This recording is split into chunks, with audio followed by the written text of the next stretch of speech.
घर में बाप की आवाज़ भी बड़ी नेमत है और दरवाजे के बाहर बाप के जूतों का अपना ही रोप है। बाप ऐसा शजर है जिसके साए में बेटी राज करती है। बाप की बातें और से सुनो ताकि दूसरों की सुननी ना पड़े।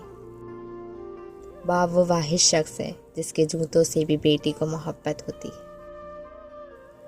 एक बाप अपनी बेटी को सब कुछ खरीद के दे सकता है सिवाय नसीब के। मुमकिन अगर होता किसी को उम्र लगाना, मैं हर सांस अपने बाबा के नाम लिखती। कंधों पे मेरे जब बोझ पड़ जाता है, मेरे बाबा मुझे शिद्दत से याद आते हैं। दुनिया में बाप सा मुखलिस कोई दोस्त नहीं। बेपनाह मोहब्बत, शफकत और कुर्बानी यकसा लिखूं तो बाबा जानी। बेटियां चाहे जैसी भी हों, बाबा के लिए शहजादी ही होती हैं।